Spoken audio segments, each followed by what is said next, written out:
अला रसूलिल करीम अम्मा बाद अस्सलामु अलैकुम वरहमतुल्लाहि वबरकातुहू। मोहतरम नाज़रीन व सामिईन, आज हम ज़िक्र करेंगे सूरह रहमान के फ़वाइद और सूरह रहमान की वजह से एक तो फ़जीलत अपनी है, फिर इंसान को इसके क्या फ़वाइद मिलते हैं, यानी पढ़ने वाला किन किन मसाइब से बाज रहता है यानी बचा रहता है, और इंसान को किस किस चीज़ का फ़ायदा होता है सूरह रहमान के मुताल्लिक़। लेकिन आज की वीडियो में इंशाअल्लाह अज़ीज़ सूरह रहमान के फ़ज़ाइल और कोशिश करूँगा कि साथ में जिन जिन मसाइब से सूरह रहमान की वजह से अल्लाह रब्बुल इज़्ज़त इंसान को महफूज रखते हैं उनका भी कुछ ज़िक्र किया जाए। आप अलैहिस्सलातु वस्सलाम का फरमान है, हज़रत अली कर्रमल्लाहु वजहहू फरमाते हैं कि आप अलैहिस्सलातु वस्सलाम ने फरमाया कि हर चीज़ की एक ज़ीनत होती है, एक श्रृंगार होता है, एक ख़ूबसूरती होती है। कुरान जो है उसकी ख़ूबसूरती सूरह रहमान है, और बल्कि एक रवायत में सूरह रहमान को कुरान की दुल्हन भी कहा गया। दुल्हन का मतलब ये नहीं कि जो हमारे मुआशरे के अंदर बच्ची दुल्हन बनती है वो मुराद नहीं है, बल्कि दुल्हन से मुराद की ख़ूबसूरती है, कुरान की ज़ीनत है। और कुरान अल्लाह रब्बुल इज़्ज़त ने, आपको पहले भी मैंने ज़िक्र किया कि अल्लाह रब्बुल इज़्ज़त ने जितने सहीफ़े नाजिल फरमाए, जितनी किताबें नाजिल फरमाई, उन तमाम सहीफ़ों और तमाम किताबों का निचोड़ कुरान पाक है।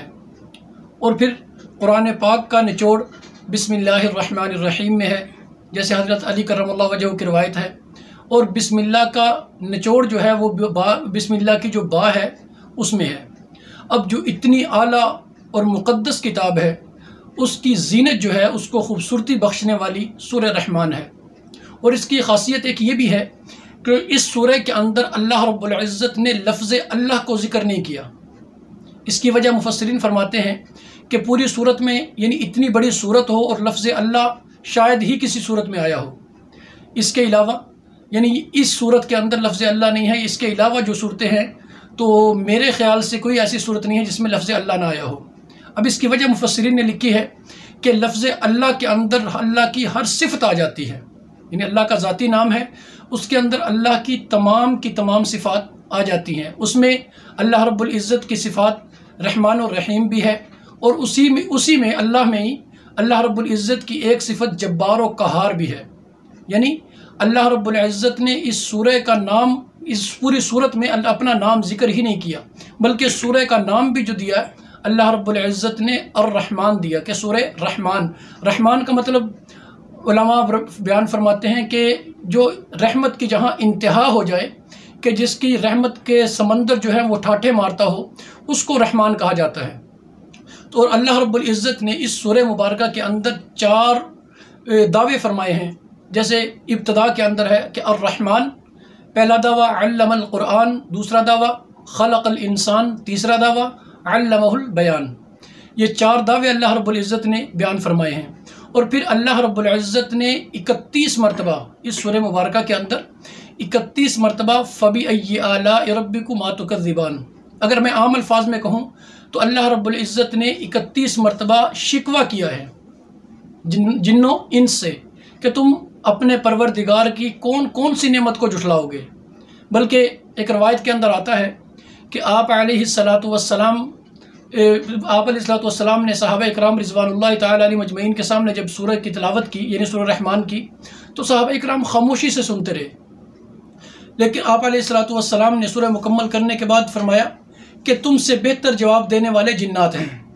यानी जब ये सबसे पहले नाजिल हुई, नाजिल होने के बाद अल्लाह रब्बुल इज़्ज़त के महबूब ने जिन्नात के सामने पढ़ी, और जिन्नात के सामने जब पढ़ते, आप अलैहिस्सलातु वस्सलाम पढ़ते फ़बी आलाइ रब्बिकुमा तुकज़्ज़िबान, तो जिन्नात तड़प कर उठ जाते और कहते ला बिशैइन मिन निअमतिका रब्बना, ए अल्लाह हमने आपकी किसी नेमत का इनकार नहीं किया, नुकज़्ज़िबु फ़लकल हम्द।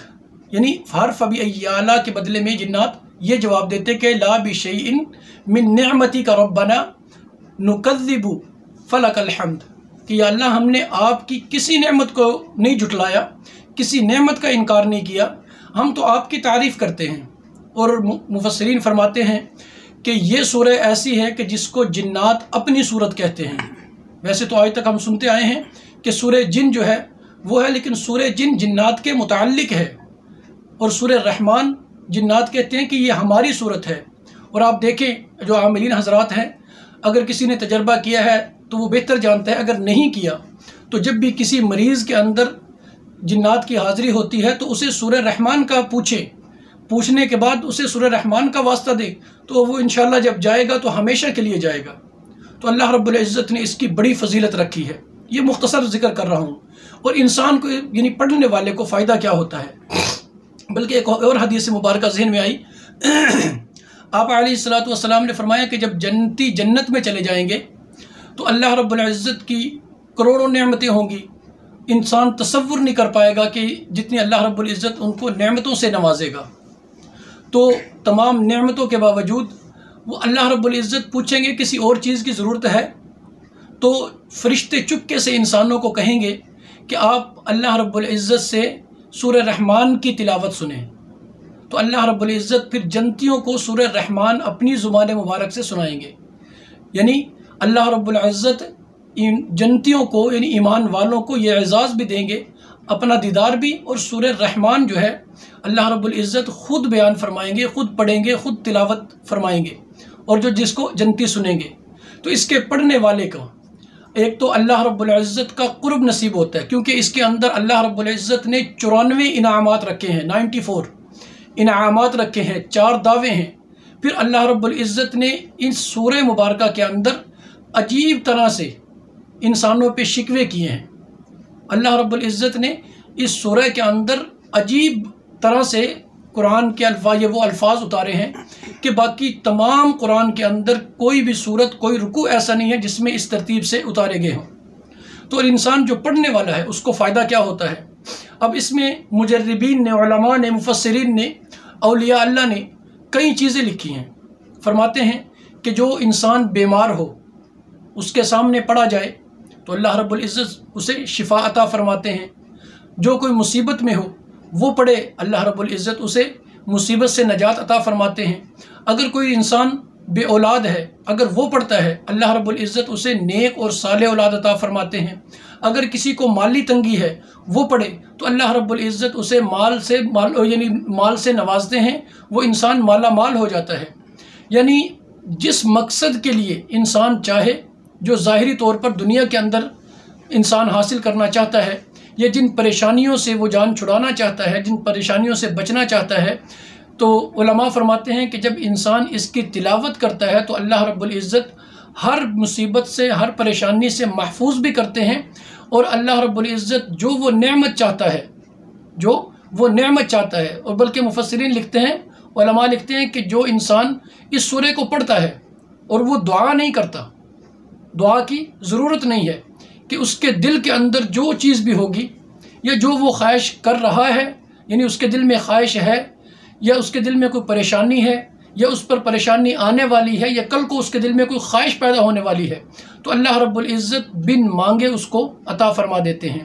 अब सूरह रहमान को पढ़ना कैसे है, हर मुसीबत के लिए, हर तकलीफ़ के लिए या हर नेमत के लिए, ये एक अलग अलग उन्वान है, अलग अलग टॉपिक है। इंशाअल्लाहुल अज़ीज़ इसको पढ़ने वाला, यानी मुख्तसर तौर पे अगर ये कहूँ कि इसको पढ़ने वाला कभी मुसीबत के अंदर मुब्तला नहीं होगा और अल्लाह रब्बुल इज़्ज़त की हज़ारों नेमतों से वो नवाजा जाएगा। तो इंशाअल्लाहुल अज़ीज़ वक्तन फ़वक्तन जैसे मौका मिलेगा तो मैं इस सूरह रहमान के इस्तेमाल का तरीका भी बताऊँगा कि इस्तेमाल, यानी अगर इंसान बीमार है, अब बीमारी कौन सी है, बुखार है, बुखार की हालत में मरीज़ पर पढ़ना कैसे है। अगर इंसान के सर में दर्द है, उसकी पढ़ने की, सूरह रहमान पढ़ने की तरतीब क्या होगी उस सूरत में। या इंसान बड़े मर्ज़ में मुब्तला है, क्योंकि आम मर्ज़ों की अद्वियात मौजूद हैं, ऐसे मर्ज़ जिनकी अद्वियात अभी तक बनी नहीं हैं, यानी डॉक्टर जो हैं उसकी तशख़ीस करने में, उसके लिए अद्वियात तजवीज़ करने में अभी तक कासिर हैं। उनके इलाज के लिए, जैसे कैंसर है, ये ऐसा मर्ज़ है जो आजकल लाइलाज समझा जाता है, शुगर है तकरीबन लाइलाज मर्ज़ समझा जाता है, या इसी तरह की कई अमराज हैं जिनको अभी तक लाइलाज को वक्ती तौर पर, जैसे कहते हैं पेन किलर दे दी, यानी वक्ती तौर पर कोई दवाई देकर उसे थोड़ा सा कंट्रोल तो किया जा सकता है, लेकिन मुस्तकिल तौर पर इस दुनिया के अंदर डॉक्टर्स के पास इसका हल नहीं है। हमने सूरह रहमान के ज़रिए इलाज कैसे करना है, یا مصیبت سے بچنے کے لیے ہم نے کیسے اس کی تلاوت کس ترتیب سے کرنی ہے، یا دولت حاصل کرنے کے لیے ہم نے اس کو کس ترتیب سے کس انداز سے پڑھنا ہے، اس کا طریقہ کار کیا ہوگا، یا نرینہ اولاد حاصل کرنے کے لیے. اور بلکہ مفسرین لکھتے ہیں کہ جو اس سورہ مبارکہ کو پڑھے گا اللہ رب العزت اس کو اولاد بھی دیں گے، اولاد بھی انتہائی خوبصورت ہوگی. یعنی جس طرح رحمان پورے قرآن کی زینت ہے، اس کے پڑھنے سے، یعنی جو انسان اولاد کے لیے پڑھتا ہے اس کے پڑھنے والے کو جو اللہ رب العزت اولاد دے گا. اور اس میں بعض نے لکھا ہے کہ صرف نرینہ اولاد، یعنی اللہ بیٹے عطا فرمائے گا، اور بیٹے بھی کمال حسن والے ہوں گے. تو اس کی ترتیب کیا ہوگی، یعنی جتنے بھی جسمانی امراض ہیں یا مصائب ہیں ان کے بارے میں انشاءاللہ العزیز سورہ رحمان پڑھنے کا ہر ایک کا طریقہ کس طرح ہوگا، کیسے پڑھنے سے کس مصیبت سے انسان بچ سکتا ہے، یا پڑھنے سے کس طرح پڑھنا ہے کہ اللہ رب العزت اسے نعمتوں سے نواز دے، اور کس نعمت کے لیے کیسے پڑھا جائے، انشاءاللہ العزیز وقتاً فوقتاً ہم اپنی ویڈیو میں ذکر کرتے رہیں گے. السلام علیکم ورحمۃ اللہ وبرکاتہ.